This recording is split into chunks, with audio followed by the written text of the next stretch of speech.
In April and May of 2026, hundreds of millions of everyday Indians headed out to the polls to cast their votes. They were voting to decide the leadership of four massive states: Assam, Kerala, Tamil Nadu, and West Bengal, along with the Union Territory of Puducherry. In India, state governments exercise immense authority.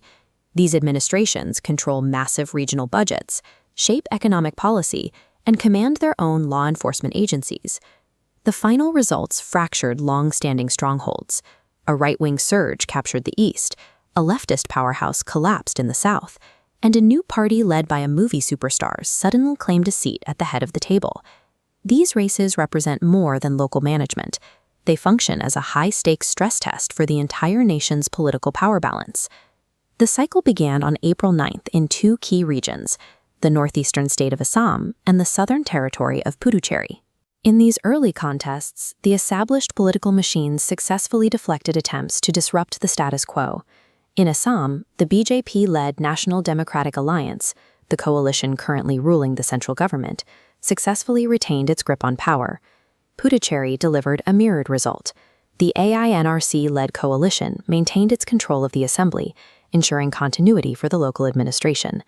These early victories suggested that the national ruling coalition's regional support was deep enough to survive localized waves of voter frustration.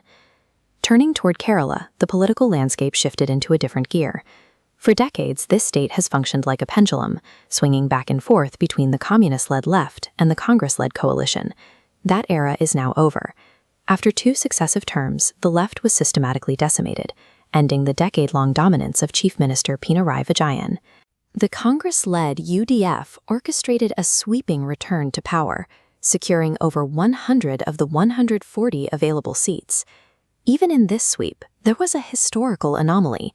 The BJP, which has long struggled to find a foothold in Kerala, managed to pick up 3 seats. In neighboring Tamil Nadu, the disruption was even more pronounced. This state has been defined for generations by an impenetrable two-party system, dominated by the DMK and the AIADMK. That system was shattered by a wildcard, the newly formed TVK party. Led by the actor Vijay, it bypassed the traditional political giants to emerge as the single largest party in the state. These results show a South in transition. While Puducherry held steady, the massive shifts in neighboring states proved that voters were willing to either aggressively restore old rivals or embrace entirely new identities. The most volatile battleground of the entire 2026 cycle was West Bengal.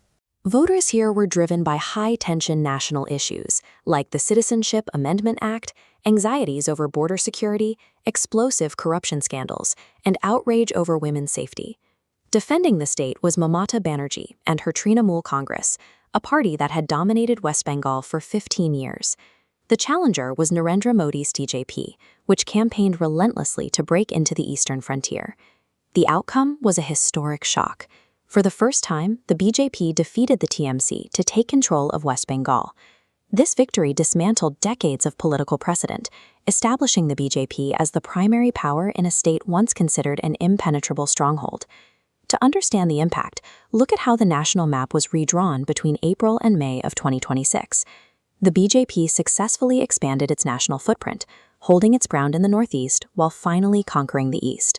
Simultaneously, the Congress-led alliance demonstrated its resilience, proving it could still mobilize a massive revival in the south. And the surge in Tamil Nadu proved that large sections of the electorate still demand fresh, regional alternatives over the established national titans. National dominance in India is never a guarantee. It is a granular fight waged state by state, voter by voter. These 5 battlegrounds prove that state elections remain a vital and unpredictable check and balance within the world's largest democracy.